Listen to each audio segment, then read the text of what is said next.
Bouba, merci et bonsoir. Mesdames, Messieurs, bonsoir. Nous recevons sur ce plateau Moustapha Faltié. C'est le coordonnateur de Macky 2012. C'est également le patron du parti APL, Dogbou Mougatché. Bonsoir Moustapha Faltié. Bonsoir mon ami Antoine. Beaucoup d'actualités politiques dans cet entretien. Ouais.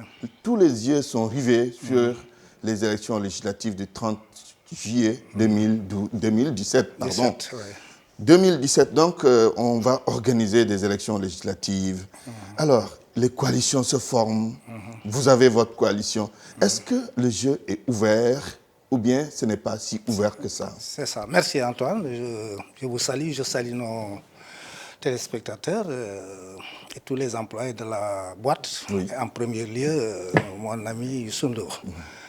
Je pense que avant de venir sur la nature de... si c'est ouvert, oui. Je vais d'abord parler de la nature même de ces législatives. Je l'ai déjà dit dans les ondes de RFM, j'avais dit que les prochaines législatives ne sont pas des législatives classiques. Pourquoi ce n'est pas des législatives classiques? Elle sera différente de toutes les législatives qui sont passées. Parce qu'à ces législatives, on lui a désigné, on lui a déterminé des missions qui, en principe, n'étaient pas des missions de législative. Et quelles sont ces missions? Ces missions, c'est par rapport à ce que l'opposition, et principal le PDS, veut faire de ces législatives. J'avais dit avant de voyager, lors d'un grand meeting qui s'est tenu en Gatch, que dans le Kaolack, oui. Que le PDS en particulier et l'opposition en général vont monter ce qu'on appelle l'opération blanchir Karim Wade. Ils veulent blanchir Karim Wade. Et la mission est assignée à ces législatives. Et comment? Ils vont tout faire. J'avais même dit que les Qataris sont prêts à donner 1000 milliards à Karim Wade. Ce qui n'est pas une masse colossale par rapport aux Qataris, mais par rapport aux objectifs. Oui, par rapport aux objectifs. Comment le PDS pourra brancher Karim Wade s'il n'est pas majoritaire à l'Assemblée nationale? Mais justement, mais Antoine, quand on a 1000 milliards, ou plus de 1000 milliards, qu'on arrose le pays, vous savez, je l'ai toujours dit, je vous l'ai dit plusieurs fois dans des émissions, oui. Les résultats des élections au Sénégal dépendent de l'épaisseur du portefeuille du secrétaire général. Oui, mais quand même, le président Wade a perdu l'élection présidentielle. Oui. Il était plus riche que Macky Sall, quand même. Il a géré pendant 12 ans et il n'a pas satisfait les Sénégalais. C'est différent des législatives. Les législatives, personne n'est responsable. Vous pensez que le PDS peut gagner ces législatives avec la coalition de l'opposition en mettant beaucoup d'argent? Si vraiment cette manne d'argent est arrivée au Sénégal, si ça ne fait pas gagner à 100%, ça fera mal à votre coalition. À notre coalition, à la mouvance présidentielle. D'où est-ce que vous tenez ces informations? Vous savez que je n'ai jamais raconté des histoires oui. dans ma vie, tu me connais assez. Je le tiens de sources sûres, oui. mais de sources qu'on ne peut pas divulguer pour le moment. Peut-être même ces sources feront une déclaration. Karim Wade sera là? Non, il n'ose même pas venir, il ne viendra pas. Aucun Wade ne viendra dans ce pays. Pourquoi? Ah non, il ne peut plus venir. D'abord, qu'est-ce que vous le fait dire? Wade le père. Oui. Il est si vieux qu'il ne peut plus se déplacer. Ça, c'est amical, je le dis, amical, oui, sans méchanceté, parce que tout le monde sait que j'ai beaucoup de sympathie pour Wade. 95 ans? Oui, c'est 95 ans, ce n'est plus possible. Et pour Karim? Sindjili, d'abord, a dit que c'est fini, le Sénégal, c'est fini. Elle est déçue du Sénégal pour le traitement qu'on a fait à sa famille à la chute de leur père. Sindjili a fait cette déclaration, c'est récent. Ça doit faire 2 jours au moins, au maximum.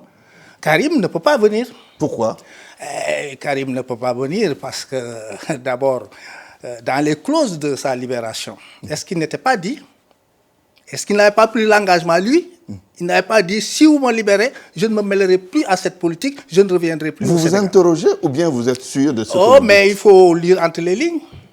Qu'est-ce que vous savez à propos des clauses et que nous ne savons pas? Les clauses, ça peut dire que lui-même, il peut faire ses propres déclarations. Parce qu'il voulait sortir, contrairement à ce que disent ses partisans. Karim faisait tout pour sortir. La prison, c'est pas agréable. Oui. 3 ans de prison, c'est terrible, c'est dur pour un gosse qui a été élevé dans du coton. Donc, il a tout fait. Il a tout promis pour sortir. Et je pense que dans ses promesses de sortir, il y avait l'engagement de ne plus s'impliquer dans la politique du Sénégal. C'est sûr ce que vous dites? Oui, c'est à peu près sûr. Je ne peux pas confirmer parce que confirmer, c'est dire autre chose. Oui. Et puisque je ne peux pas dire autre chose actuellement, je m'en tiens là. Ce qui est sûr, c'est que je vous ai dit que Karim Wade ne sera pas dans ce pays, sauf si le PDS réussir l'opération blanchir Karim Wade, c'est-à-dire gagner les législatives avec une majorité qualifiée. Oui. Le premier acte de cette assemblée serait de faire une proposition de loi d'amnistie pour Karim. Oui. Ça passe comme lettre à la poste. À vous entendre parler, on a l'impression que vous avez quelque part peur de la coalition Manko Taxawu Sénégal. Non, c'est que je suis expérimenté. Je suis expert, je sais ce que je peux deviner l'avenir de chaque évolution. Je sais que c'est possible, j'ai peur de rien. C'est possible que Manko Taxawu Sénégal soit majoritaire à l'Assemblée nationale? Non, je n'ai pas dit ça encore. Oui. J'ai dit que c'est menaçant. Mais si, en face, on fait la réplique nécessaire, avant de quitter, je disais que de demander à la majorité de dénoncer cette opération, blanchir Karim Wade, non seulement de la combattre, mais de la dénoncer. On a quand même entendu le ministre de l'Éducation, Serigne Voilà, Mbaye il a dit récemment. le dire. Non, et puis... Quelque part, ça crée peut-être une petite panique au sein de la majorité, non? Non, c'est qu'ils sont réalistes, ils sont pragmatiques. D'abord, ils savent que je ne raconte pas des histoires. Je ne l'ai jamais fait. Tout ce que je dis, ils en tiennent compte. Tous. Serigne Mbaye, je l'ai entendu, bien que ce n'était pas comme ça, il a demandé à ce que l'opposition ne fasse pas cette proposition de loi. Amnistier Karim Wade, voter une loi. Oui, il a demandé de ne pas le faire. Oui. Mais en politique, on ne demande pas. On arrache, on acquiert. Comment demander à l'opposition de renoncer à cette opération Karim Wade, qui est son avenir, qui peut lui donner encore le pouvoir? On ne lui demande pas ça, il ne donnera jamais ça. Il faut l'empêcher de réussir, de faire et de réussir cette opération blanchir. En faisant quoi? D'abord, en communiquant sur ça, Oui. quand je dis il faut dénoncer, en communiquant sur ça, en édifiant les Sénégalais pour qu'ils ne suivent pas cette Tu sois bien informé. et bien informés et refuser avec la mouvance présidentielle, refuser cette opération. Très bien. Alors, les chances de Benno Bokk Yakaar. J'ai dit aussi que les choses ne sont pas fermées. Oui, c'est pas fermé. C'est pas fermé. On Ça a veut dire que l'impression Benno- que les dés sont jetés, les dés ne sont pas jetés. Ça veut dire que Benno peut passer comme Benno peut ne pas passer. Non, il y a plus de chances de passer pour Benno que pour l'opposition. Ces chances, c'est quoi? Les chances de Benno sont réelles. Elles sont objectives aussi, elles sont réalisables. Qu'est-ce qui vous le fait dire? La situation du pays et le bilan du président, bien qu'ils disent maintenant, en termes de législative, on ne se réfère pas au bilan du président. C'est cette année qu'ils le disent. Tout le monde sait que les législatives, c'est le côté législatif du pouvoir. Donc, le bilan du président aide le législatif. On peut bien se baser sur le bilan du Oui, mais du en même président. temps, on dit que la situation sociale est difficile au Sénégal. Oui, la situation sociale est difficile, on le dit. Oui. D'aucuns qui ne le savent même pas répètent ça, Oui. parce que nous sommes un pays de répétition. Mais la situation était beaucoup plus dure avant 2012. On ne vit plus les coupures de courant, on ne vit plus les coupures d'eau, etc., etc. Beaucoup de choses ont changé.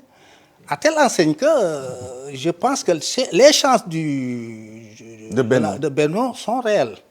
Mais nous partons vers des législatives où il nous faut, pour pouvoir gouverner et bien gouverner, au moins avoir une majorité absolue. Et tout au plus, avoir une majorité qualifiée. L'idéal, c'est d'avoir une majorité qualifiée. Là, on peut tout faire.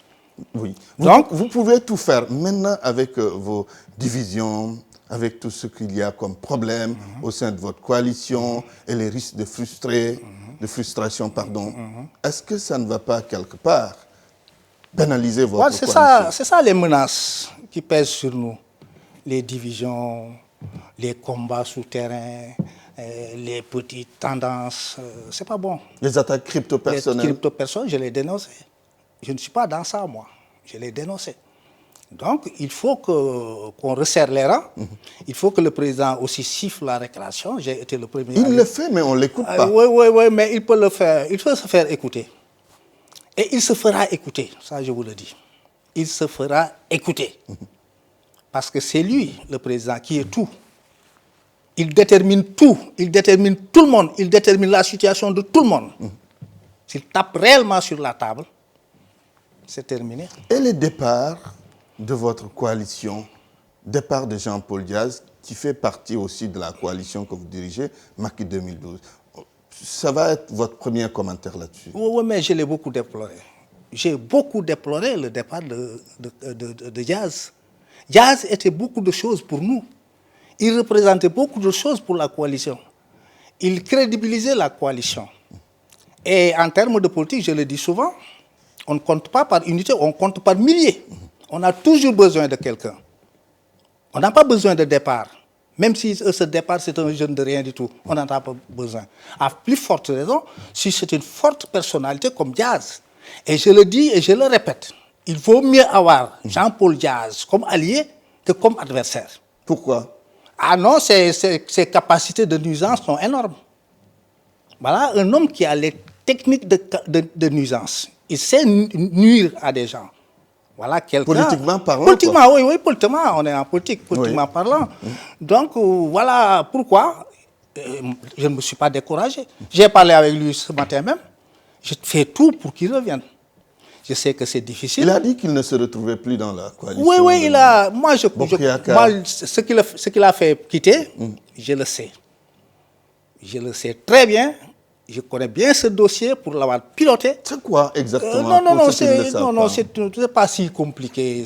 Il voulait voir le président tout court. Il se trouve que par hasard, coïncidence aidant, le président était toujours équipé. Chaque fois qu'on programme l'audience, il y a eu un contretemps, etc.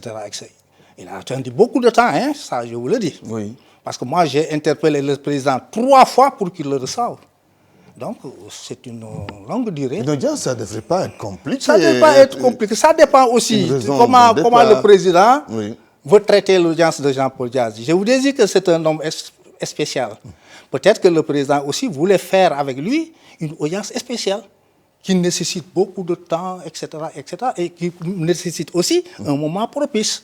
Il y a tout ça, c'est possible. En tout cas, au sein de la coalition Manko, disons, Macky 2012, pardon, il y a beaucoup qui se plaignent du traitement qui vous est réservé. Alors, par rapport aux législatives, quelles sont vos, disons, prétentions? Oui, d'abord, le traitement qui nous est réservé, là, les gens en parlent, mais ils ne disent pas la vérité. C'est quoi la vérité? La vérité est que on ne se plaint pas foncièrement à Macky 2012. Vous êtes bien servi? Entre guillemets. Peut-être assez bien servi. Peut-être assez bien servi. Moi, si je me mettais à dire tout ce que le président fait pour Macky 2012, ça allait créer des jalousies. Il a fait beaucoup de choses. Ah oui. Bien qu'il reste encore à faire. Comme quoi exactement? Non, beaucoup de choses en termes politiques.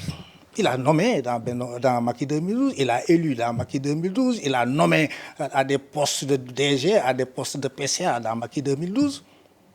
Et il a fait autre chose aussi. Très bien.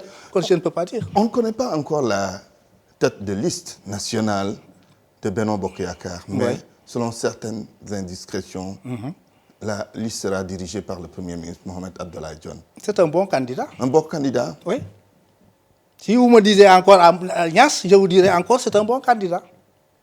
Et un troisième aussi, je vous dirais que c'est un bon candidat. Pourquoi Mohamed Dionne est un bon candidat? D'abord, il est du parti, il est politique, Mohamed Dionne, contrairement à ce que l'on pense. Il est politique, éminemment politique. Et jusqu'à présent, il n'est pas trop sali, il n'est pas attaqué. Trop sali, ça veut dire qu'elle n'est pas sali? Non, ça veut dire qu'on ne l'attaque pas trop, on ne l'insulte pas comme on le fait avec les autres politiciens. Par moment même, les politiciens, même y compris l'opposition, le prennent pour un technocrate, tout court. Or, il est plus qu'un technocrate, c'est un politique. Donc, s'il dirigeait la liste, c'est un homme pondéré qui sait ménager les gens. C'est un homme aussi à qui la mouvance, les éléments de la mouvance ont beaucoup d'estime pour lui. Très bien. Manko va appelle à un rassemblement demain, le 19 mai, pour dénoncer, en tout cas, ou pour demander le renforcement de la démocratie au Sénégal et exiger la libération de Khalifa Sall. Ce n'est pas une bonne publicité pour le président Macky Sall. Ah non, ce n'est même pas une publicité. Ils sont dans leur rôle. Nous, on a fait ça. Manifester pour le renforcement de la démocratie. Ok, c'est d'accord, c'est bon. Mais est-ce que la démocratie est en panne au Sénégal? Est-ce que la démocratie a régressé au Sénégal? On jauge la démocratie à partir des autorisations de marché. Mais la démocratie, c'est plus que ça, Antoine. C'est la démocratie économique, c'est la démocratie politique, c'est la démocratie sociale, c'est la démocratie artistique. C'est tout ça, la démocratie. Mais pour eux, démocratie, c'est d'être autorisé à marcher. Mais la marche ne menace personne, la marche ne peut pas renverser un régime. Un régime n'a jamais été renversé au Sénégal par des marches. Donc, et pour la libération de Khalifa Sall aussi. Ah, mais il avait dit avec Karim, qu'est-ce qu'ils n'ont pas fait pour libérer Karim par la rue? Et j'avais dit à l'époque, Karim Wade est en prison par une décision juridique, il sortira de prison par une décision juridique. C'est valable pour Khalifa aussi. S'il devait sortir demain, c'est à partir d'une appréciation juridique et d'une décision juridique qu'il va quitter. Mais s'il marchait, surrampait, s'il nageait dans la mer, s'il volait au ciel, Khalifa Sall ne sortirait pas de prison. Non. Alors, nous allons terminer justement avec une autre question qui n'a rien à voir avec la politique cette fois-ci, parce que vous êtes le PCA de la SNHLM. Vous venez du Salon de l'Habitat au Canada. La participation sénégalaise a été satisfaisante? Oui, nous étions tous sénégalais d'abord, et on l'a fait pour la diaspora sénégalaise. Donc, c'était très bien. Il y a eu beaucoup d'exposants sénégalais. Les Sénégalais du Canada sont venus en masse. On a fait 5 villes. On a fait Montréal, on a fait Québec, on a fait Gatineau, on a fait Sherbrooke. C'est des grandes villes où il y a une forte communauté sénégalaise. Ils sont venus en masse. Ils se sont intéressés à nos produits. Ils ont pris des engagements. Certains même ont signé des contrats. Je pense que tous les participants étaient satisfaits. En tout cas, nous, au niveau de la chaîne HLM, on était satisfaits. On a enregistré beaucoup de contrats, beaucoup de commandes. On ne le regrette pas. Très bien. En attendant le salon du groupe Et là, je dois féliciter votre collègue, Diaydaba Seydouba, qui a été à la hauteur, qui a fait beaucoup de marketing pour nous, qui nous a poussés, qui nous a aidés même dans l'exécution de ce salon. Moustapha Faltier, je vous remercie. Moi aussi, Antoine. C'était un plaisir de vous recevoir sur ce plateau. Merci beaucoup, Antoine. C'est fini, Bouba, pour ce soir. C'était un immense plaisir d'être avec les téléspectateurs. Excellente soirée à toutes et à tous.